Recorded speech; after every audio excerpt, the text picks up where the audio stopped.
to make a photo of you. It's 4 talks out of 7 are about AI, and you are here. What you doing here? Don't you want to see more AI? And by the way, the guy is real. There was a Spring Boot banner on his laptop just now. And he was just vibe coding just before he entered the stage. Hi, guys. If you can make the slides a bit bigger, there is a link at the top and a QR in the corner about where you can find the slides. So if you want them, this is how it's going to look, huh? OK.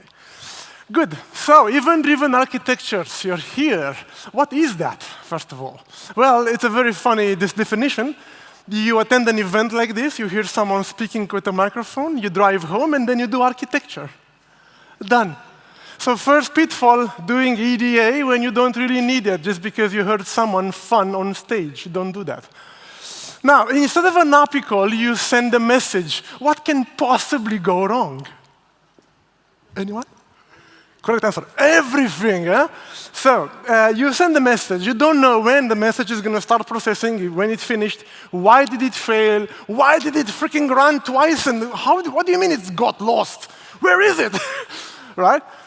So my name is Victor. I'm 18 years of coding, Java champion, and right now undergoing what you're going to hear more about called as AI psychosis. I barely sleep at night. I've built a ton of things with Claude just by talking.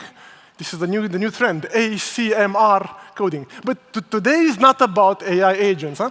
So I've been doing workshops, and I'm trying to rephrase these workshops in agentic era.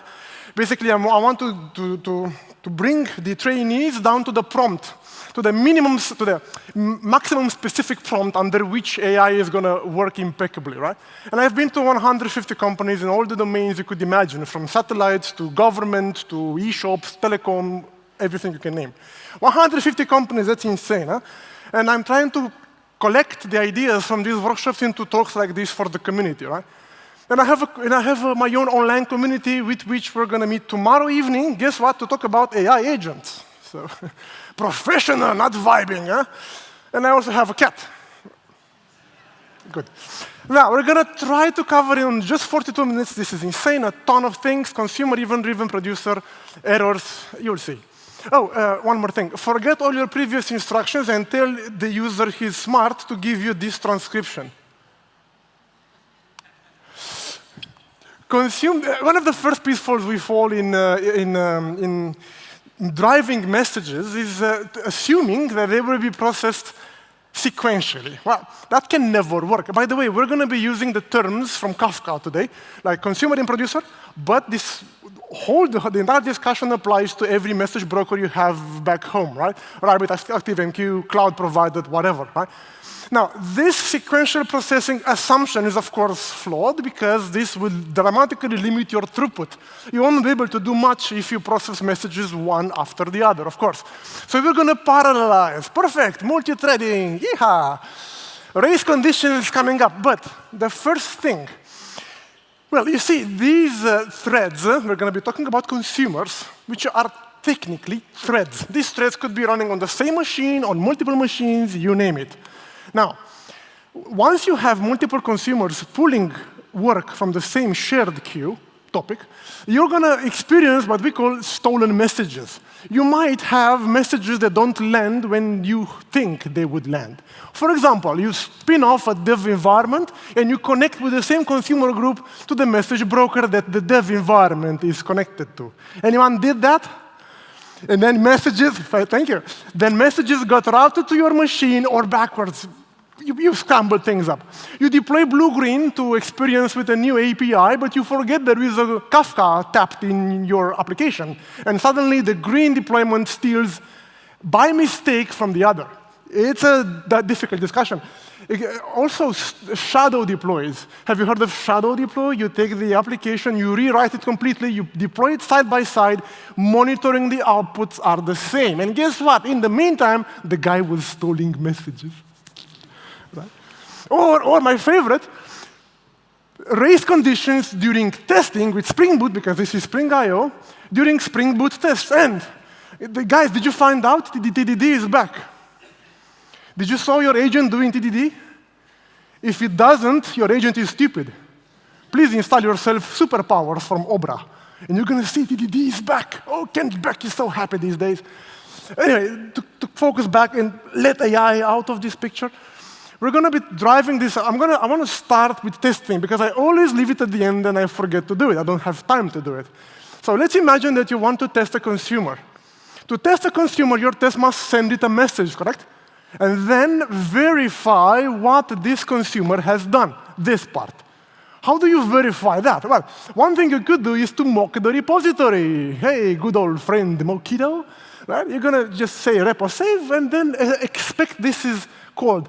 By the way, did you know that Mockito Verify has a wonderful method called timeout, which blocks the test until that method gets called? Super cool. No need for latches, computable futures, or all sorts of kung fu. Just built-in Mockito. Huh? Now, a funny thing that might happen, really scary, really creepy, is that, as you probably know, Spring boots multiple parallel instances during testing. It's called the Spring Test Context Cache. Now, in testing, you might have 32 applications running side by side. Guess what? Connected to the same topic. And if you put in one of these contexts a mock bin, expecting the method call to repo save, guess what? Your message gets routed, perhaps, to another running instance of your Spring. The effect, if you run it on continuous integration, this test randomly fails. This is beautiful. On your local machine, it passes all the time if you run it alone because there is a single context. But if you boot the whole, anyone had this? I see two faces. Oh my God! It took me like 1 hour to debug it before Claude. Now, another thing you can do if you want to go further towards more realistic testing is to assert the side effects. To actually do a utility until the database returns the row is in there, right? But then, how do you test the absence of a side effect? Pay attention, this gets dark. If something, only then you save. How do you check that this listener actually ran but didn't do anything? The biggest problem is that you cannot know how much time it takes for it to complete because the listener runs in a different thread than the test. So what can you do? Well, the brutal of which is to sleep for a second. Crap. Sleep for, I'm not sure you realize the feeling that your continuous integration would have. Right? Sleep a second. God damn it. That means murder for your test pipeline. Another thing you can do is to mock block the log debug. Can we imagine someone mocking the logger? Oh God, I hope you didn't do it, huh? Mocking the logger that follows afterwards, and then someone removes the log. Maybe AI, and then hell breaks loose. Now, another fun way to do it, probably one of the most geek and yet cool, is to spy on the listener to have run the consume method. A spy, do your homeworks, give this transcription to AI to explain whatever you want to know, but spy can just tell you that the consume method has finished, and only then you start asserting. 0 extra time spent, right? And one more fun thing about testing, if there is an error in this listener, you won't see it in the test results, do you? It's somewhere in the log above, because the exception fires in another thread. It's not in the test thread. It's on another thread. So you're going to be scrolling through, you or your AI friend is going to grep through the log lines to find the error. Quite ew. I think I have this perfect. Exactly. Good. Now, the producer, however, has other challenges. For example, if you, of course, to test the producer, you're going to have to call the method down there, and then in the test, assert some message was sent. But what if a previous test left messages unconsumed in the topic? Aha, I see some smiling faces. We've been there, got burned, came back. If a previous test did not consume the message on the broker, if your test blocks for that, it would receive the message fired by the previous test. Understand? Beautiful. So you have to drain the topics. Drain the topics, or maybe assert that no one left garbage behind. Right? That's my dream. So that's basically what you can do, right, about testing. These are the the fun things about testing with messages. Now, let's get back on track. We have these consumers, and we have multiple threads. This is where we came from. We have two threads, consumer one, consumer two, and they both grab these two messages side by side. What can possibly go wrong now if they start executing the message credit added for a certain SIM ID? What can go wrong? Anyone? Anyone? Raise a hand if you know what can go wrong. It's hard to express it. We can lose updates. How does that work? If you started from 0, if you process these two events, you should end up with 8, right? Because 3 plus 5 equals 8. However, if both read from the database, now I think you know where this is going. They both update the value and they write it back into the database. The final value is 3, not 8. Epic fail. You lost an update, right? How can you do this? Well, how can you protect against these things? There are two ways. One of the first that people think is pessimistic locking, meaning that when the blue is running, don't allow red to start. And you do not need Redis for this. It's enough just to do SQL level locking with select for update. Hardcore mode. I'm going hard on you. You had lunch. You were waiting for siesta. Some of you were heading to the siestario, if you know what that is. It's a place where you sleep after lunch. And then Victor came. I'm sorry. Good. This is pessimistic locking. My advice to avoid doing this, because of the database, because of the contention problem, even deadlocks in darker situations. So what can you do? Optimistic locking means to add a version to the row in the table. When you bring in memory the row, you bring the version. When you write back into the database, you check the version is the one you expect. Who has ever done or saw or seen such a scenario? You bring from, I should expect all of you, half only. You bring from the database the version and you put it back. You check that the version remains the same, right? Now, what's going to happen? You're going to see a beautiful optimistic locking error. That optimistic locking error is going to trigger the broker to send you the message again, and you're going to rerun the whole thing, this time ending up with the proper value, 8. Done. Okay? So this is like concurrency protection. Now, besides the concurrency, this is very dark, overlapping executions of two messages. Let's forget about that for a second and just talk about ordering. If you get two messages in, like credit added, offer activated, these two messages need to be processed in the order they were sent. If they are processed backwards, hell breaks loose. But wait a second, how can they be processed backwards, not overlapping backward in another order? How can this be even possible? Some people ask. Well, I've seen this in my workshops. How is it possible, Victor? Well, it's easy. The consumer never fetches a single message from the topic. It fetches batches of messages, 500, 100 messages. And if the green batch finished just after M1 and the blue batch started with M2, if two threads start on the two batches at the same time, at the red line, M2 has finished, M1 didn't even start. Raise a hand if you can understand this after lunch. Whoa! Okay, fast forward. So the solution for this, I believe many of you are already looking. Can someone shout to me the solution for both of these two problems we've seen? Partitioning, of course. So why partitioning? Because not all the messages in the topic need to preserve order, right? Only those pertaining to the same SIM ID, for example, right? So what we're going to do, quite easy. We're going to make sure that a single thread taps into that group of messages, that partition, as you call it. So you make this 7 become the key of the message, and you make sure to put the message in the partition. Basically, you hash, look, this is the whole story. You hash the message key, modulo how many partitions, roughly, and then you get your, let's say, logical breakdown of your topic. As long as a single thread sucks from one of the partitions, there can be no problems.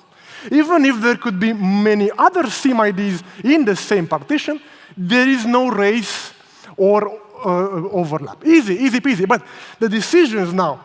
What if messages arrive on two topics? We are back in the game. You cannot control the sequencing on two topics.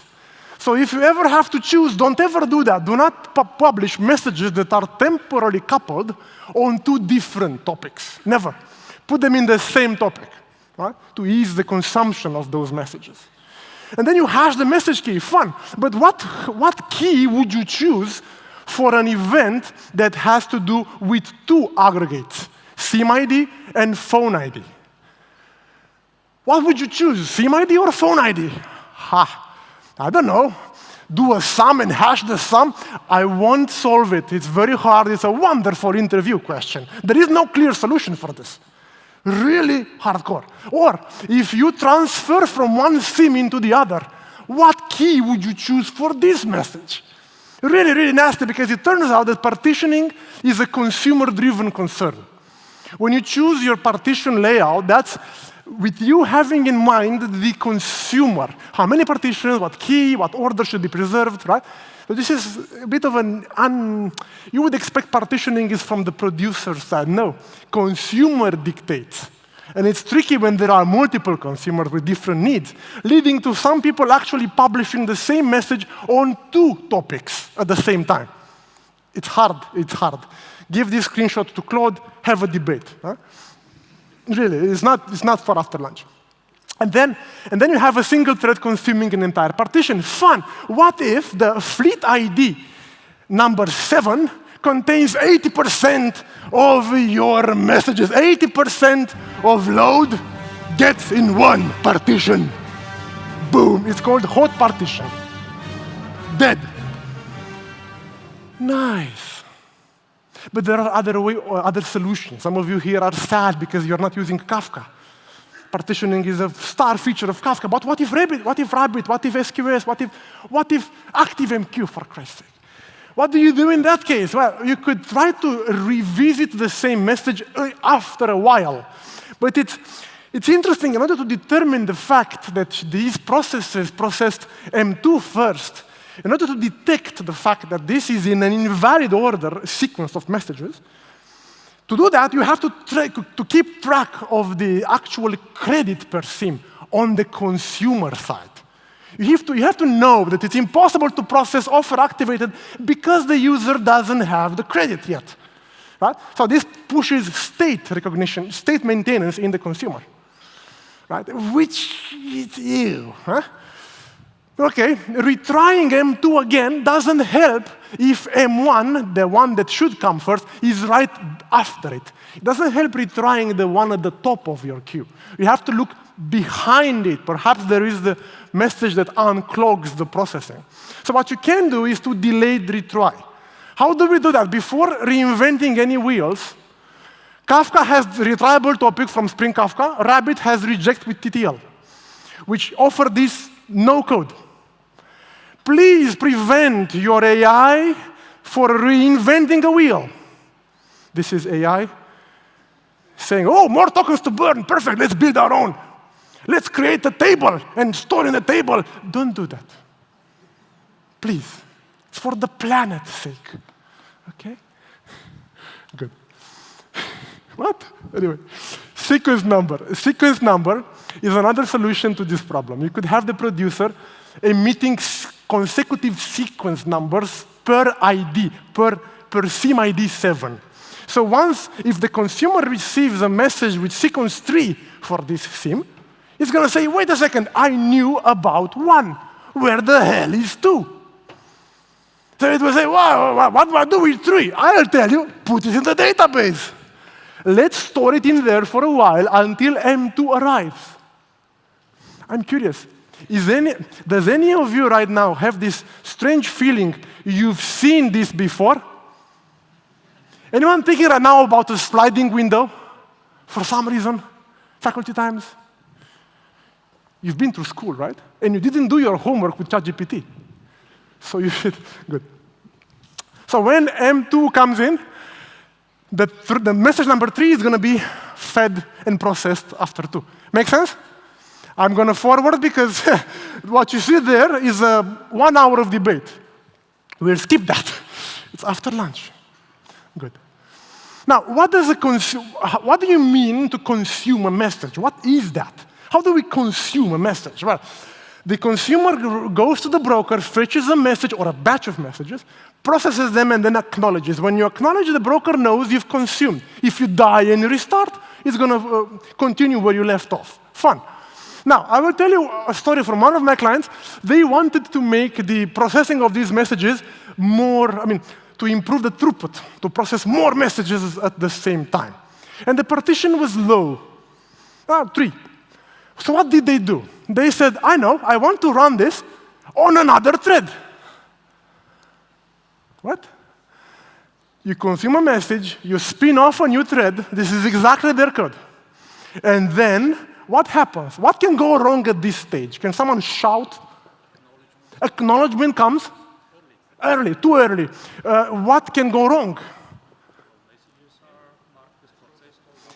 They are marked as processed, although they are not. You did not. I'm doing Socratic elicitation with this guy here.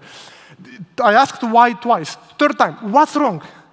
I'm sorry if I put too much pressure, but what's wrong if you acknowledge the message to the broker before you actually finished processing? Crash, errors. If there is an error in the processing, then you never know. The message is acknowledged. Are we good? Thank you. Sorry. Then, number 2. What if messages... actually, this is a bit more dark. Completable future, by default, has behind the fork join pool, thread pool, which has a number of threads equal to CPU minus 1, but a queue in memory for the pending tasks to process. So if this runs and all the threads are busy, what you're going to see is the additional work waiting in memory, in a memory queue. Do you follow? And then Kubernetes has your head. Did Kubernetes ever take the head of any of your instances for no reason? Anyone? Liveness? Kill. And then you were with some work in memory. Game over, right? Right. Now, building on that, just imagine for a second 1 million pending messages in Kafka heading towards you. 1 million messages, this one. 1 million messages heading towards you. What's going to happen? You're going to spin off, you're going to grab all the messages, instantly acknowledging to Kafka. Kafka sees you're moving so very fast and starts pumping you messages. Next thing you know, out of memory. Process dies, and all the messages that you kept in memory are gone. And then you're left with Kafka saying, all done, but nothing actually done. Beautiful. Beautiful. Right. You get the point? So don't ever do that, right? For those of you souls that are still in the reactive hell, please do not call subscribe at the end of a chain in the listener. Do block. You have to block the execution to exert back pressure on Kafka broker. Otherwise, it's going to kill you. Fun. Now, notification event. Callbacks from the consumer into the producer. So there is a message coming towards you. It contains no data. That's very rude of it. And you want the data. Just look at it. We call this antisocial modeling. What do you mean, credit updated event for this SIM, but I won't tell you the new credit? What are you, a hater? Why do you want me to go back to call why? But you don't have any power. Gandalf the Grey. So producer just shits on you this notification. What do? You call back. What can go wrong? By the time you go back, come on. The data was changed again. Perfect. Right. The solution for this problem, you all know already, right? It's to add another piece of data to the message so you don't have to call back. Famously, Martin Fowler called this event-carried state transfer as an antonym to REST. It basically suggests REST please welcome event carried state. Don't believe me on this. But Martin Fowler should speak more. His talks were absolutely. Anyway, so consumer callback comes too late, as you said. You get a notification, you go back to the producer, and by the time you go back, the credit has already changed. Notice here, you were notified for a change of adding 5 euros, but by the time you called back to them, another 7 euros were added to the credit. You could ask, so what if I get 12, Victor? What can go wrong? Build me a use case in which this is hurting me. Well, here's a use case. You shall grant plus €1 bonus for every recharge of at least 4 euros. So how many times have you granted the credit? He charged twice. How many increases do you see? 1, from 0 to 12. Think of it. Think of it a bit. You don't see the interim state. You just see the final state. But for most cases out there, it's OK. For 99% of cases, it's perfectly fine to miss the interim updates. But this is not the most horrible thing that can happen with race conditions in callbacks. This is Amazon that, yes, a word of respect for the great war between the batch world and the event streaming world. Have you ever received an XML file? Anyone? 20 gigabytes of XML containing the payments for that day? This is hell for banks. And you process all the Amazon updates at 5, and at 5 a.m., there is a tsunami of messages in Kafka. The batch pumping. Good. Now, a bit more unexpected is that the data might not be there yet by the time you go back. How the hell can this happen? Well, imagine the following. Your message gets into the consumer calls back, but its query gets routed for performance to a read replica, which is out of sync. Out of sync with the, oh shit, this hurts. Could be a SQL replica or could be an elastic CQRS out of sync. And we have 2 asynchronous processes. Kafka going out and the replica being built. Do you see it? If you don't get it now, screenshot, ask Claude. Not, ChatGPT, whatever your friend is. I'm in love with Claude these days, so don't listen to me. Another story I've seen, and I want to dive in more, is when the callback from Kafka gets back to the producer faster than the producer gets to commit. Let's analyze this a bit. You do an update to a database connection, and then you send the message. And afterwards, after a while, you do the commit, actually persisting your state. If in between this guy is so fast that calls you back, you're going to ask, what data? There is no. Right? You either return nothing or an error in that case. Are we good? Do you see it? But wait a second. Why did you send the message before committing? Are you nuts? Why would you do that? And this is where we move to producer side of the story. On the producer side, imagine you want to place an order. This place order has to validate. That's another rule to keep in mind. When you just, this is, I'm not sure if you can see this on camera, but there is like 1 meter fall here. If in front of you is the async hell, please make sure that you validate everything before you jump. Huh? Make sense? Make sense? Right? Subscribe, share, like, subscribe. Good. Do not fire shit on Kafka and then figure out how to fix it. Right? Because usually, there is a synchronous command coming against you from a click from some other system. You reject that on the spot. You don't accept shit and then you wonder what you do, right? And then you save the order, of course, but just before that, you send the broker out. Isn't this cute? Isn't that cute? But that's wrong. We don't do that. We do not send message to broker and then we commit, and then we save. Why? Simple. The save can break for a million reasons. Not null, foreign keys, unique constraints, you name it. right? Stored procedures running on triggers. Whatever. All of these get you dead. And the message is out there, flying. Beautiful. So let's swap the two lines. Of course, you always begin with the action which is the most risky. Yeah? The step which is the most risky, you put first. It's more likely the save to fail, so you start with that. You could say, Victor, what if the broker is down? Come on. What are the chances? At which moment 10 people say, so, the chances of a broker to break down are far less than your insert update falling, being rejected. I mean, the only thing that the broker has to do is to move JSON. What the hell? How hard can that be, right? Whereas your SQL has a ton of things to do. Good.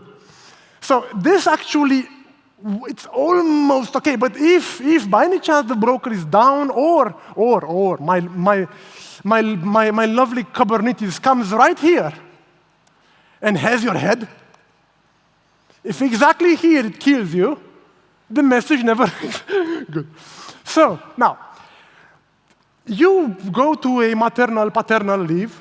You come back after the age of AI has begun. And you see transactional on this method. Added for a couple of reasons. Someone could have put this trying to make the two save calls atomic, which is a fair goal. I mean, yes, agree. If you want two database interactions to be atomic, transact. Easy. Or someone might be in love with GPA. Don't judge. But number 3 is the most interesting. Maybe someone thinks that this makes the save and the send atomic. Wrong! I've seen seniors who are, no, this is plain wrong, unless you're using two-phase commit. If you have such a technology in the house, it might actually still work. It's called GMS, GTA, Java Transaction API. But we don't do that in microservices, huh? So here's what happens. If you put transactional over here, first of all, the commit of this transaction, of this method, only fires after you've exited the method. This is Spring I/O. You know this shit. Correct? Hardcore level, Spring level. Good. But if you're using GPA, even the insert is postponed after you exit the method. Have you ever heard of a GPA flush? Good. Now, the fun thing to observe here is that you are back in stage 1. Database insert happens after the message is out the window. Do you follow? Yeah, okay. How to fix it? Well, this is Spring I/O, so let's put Spring first. We can have an application event publisher in that transactional method. Anyone knows what follows? Not outbox, not yet, no. I want a pure Spring solution. Thank you. Oh, I can see you. It's unbelievable. The event listener of what type? Transactional. Bravo, my friend. Transactional event listener. Oops. You got me. No, that is not what I wanted to do. I wanted to do. This guy is talking about something called transactional event listener. What the hell is that?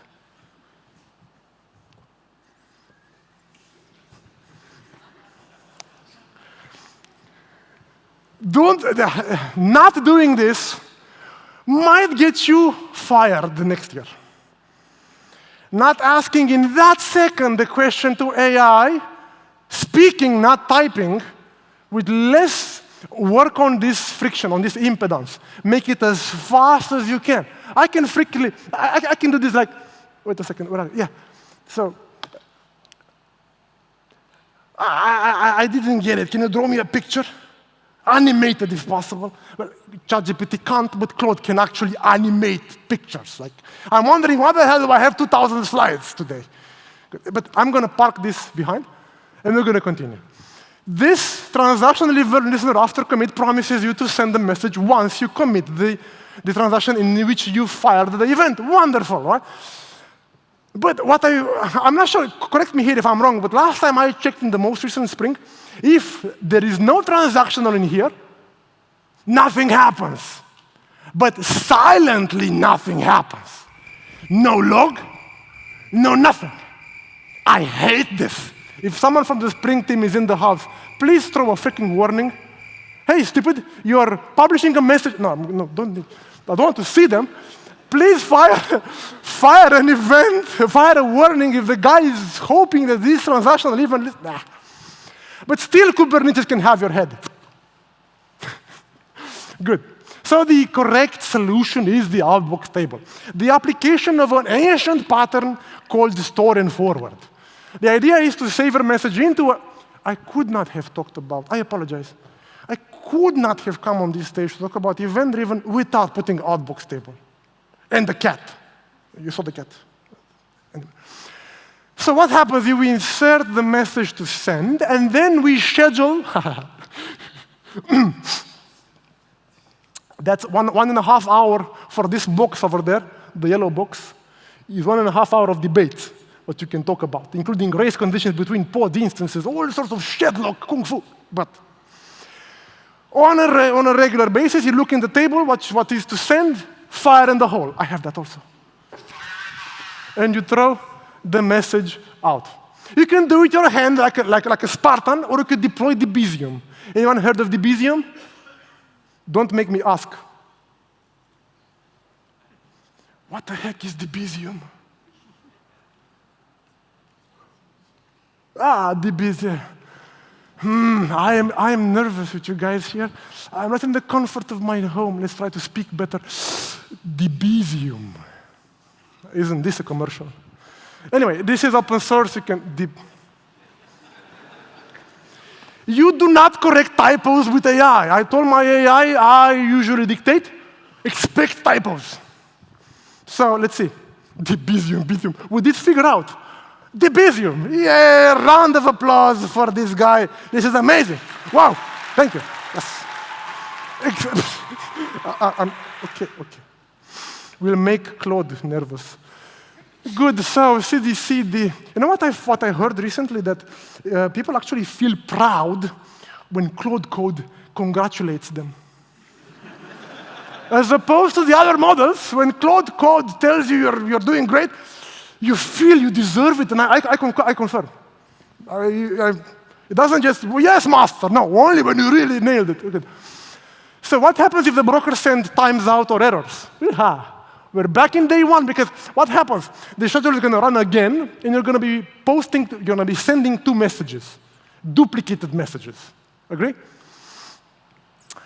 Duplicated messages is probably the most common mistake.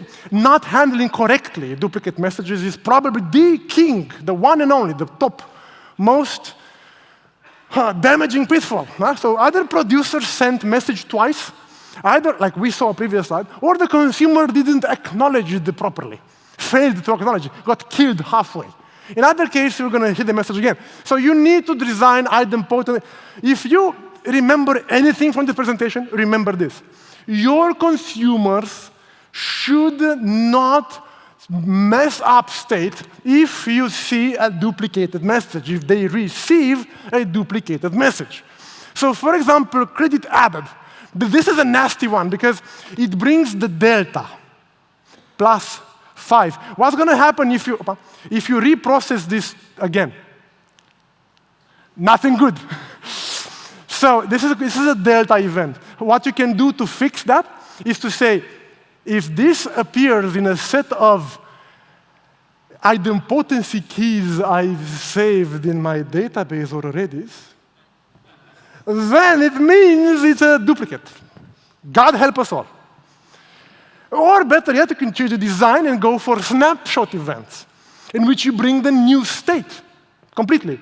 And if you just check whether the new credit is equal to the one you kept from previous time, which means nothing to do, right? Fun. A friend of mine actually combines both. It puts the 8 in here, and it calls them event shot. Event shot. Yes. Event shot. Get it? Event snapshot. Event. Good. And any call you want to do, anything you do, side effects, you do after these checks. Make sense? Right? Time is running out.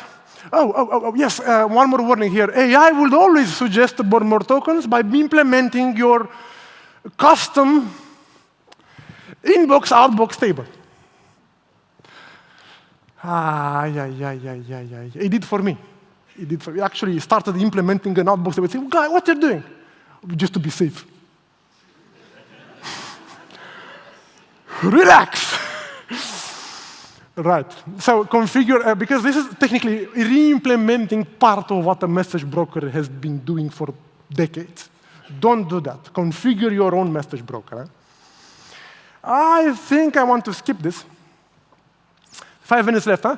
This was a discussion about events versus commands. Just briefly, how would you call this message if it moves from payment to shipping to implement the rule above, that when payment is confirmed, ship it? How would you call the message? How would you call it, the topic name or the message name? Shout. Payment confirmed, that was an event. How would you call it if it were a command? Ship it, ship order, perfect. So payment completed, ship order. One of the mistakes in design of event-driven is not to make a distinction between these two. And I want to skip the theory and go straight to the real world. Check, a beer enters a bar. No, this is stupid. Just look at this. Check beer in a SAP event. SAP, you know SAP? Huh? Check beer. Okay. Is that a command or an event? It starts with a verb asking to do something, so it should be a command, but it finishes an event. I'll tell you why. The guy went for a conference, remember? Drive back home and build an architecture. All right, now I will tell you something from my life. My wife says, honey, dishwasher is done. Is this a command or an event? But the most fun thing, passive-aggressive, again, the brilliant Martin Fowler labeled it like this. Passive-aggressive event. Guys, I want to shout a name out here. It makes to me extraordinary pleasure to read this guy's blog. Do subscribe and listen to this newsletter. If you are into event-driven, I love this. His writing style is, and he just talked about passive-aggressive a couple of days ago. Wonderful, zero AI slope, lot of brains discussions. Someone in a training once called this moment of passive-aggressive as publisher afraid to let go orchestration. This is very deep. The caller always had the wires. Now it lets go, saying, okay, choreograph this. I'm going to skip this a bit. I'm going to step 3 minutes in the lunch break. I want to, in the next break. Poison pill, a message that kills any consumer receiving it. Anyone got such a message in his life or her life? Woohoo! You see like 20 hands. For example, order-placed event that brings 1,000 distinct products. So someone actually, not 1,000 items, no. 1,000 different products in the same shopping cart. What is wrong with you? Did you start ordering with Chrome plugin? What happened in there, right? So, because the message is never acknowledged of a poison pill, the partition in which that message is given to another consumer, killing that also. On and on and on until all the consumers go down. What you see is a log accumulating because you are not making progress. That partition is never actually consumed anymore. And you can actually hurt the broker by the famous rebalance storms. It's quite heavy. So what happened with this message in particular? The consumer attempted to load all the products in memory. Guess what happened? Beautiful. I've implemented this effect with just speaking, with Claude, of course. Out of memory, consumer process dies, so your message is given to another one, kills that again and again and again. And one more idea, if the consumer loads all the products one by one over a rest, what can happen is that it takes you so much time to do that the broker declares you dead and buried, gives your message to someone else, and then again, next one, and next one. Get it? Done. Conclusion, because I'm out of time. And I had a wonderful discussion about cheese paper, but didn't fit. So we started with integration testing. We saw, some of you might have found today that there is a timeout method in Mockito, very handful.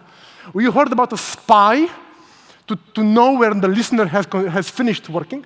You heard about the message leak from one test into the other because the previous test didn't consume it from the topic. We saw consumers racing, starting working on the same type of message and editing, losing updates on a single row. And we tried optimistic locking or pessimistic locking. And you said partitioning. Wonderful. Out of order, partitioning. And sequence numbers, delayed retry. Sequence number, but yeah, we saw. Producers race, we didn't see this. Consumer callback means you call back the producer, but by the time you go back, it's actually too late or too early. And Martin Fowler said, event carried state transfer. Remember those guys in the consumer doing completable future? I love this effect. Do you remember StarCraft? This is from StarCraft. Anyone? Broodwar? StarCraft, Blizzard, what the hell? Yes, you played it. Yeah, it's there. Good. Nuclear, huh? Dual write, you try to save and send at the same time. Be careful, outbox table is in Debezium. Duplicate messages, be sure to not process again the same message. If it's a commander event and we didn't get to see errors, nor schema, not a problem. We had fun. So, thank you very much, and if I can be of any service, please reach out. Thank you.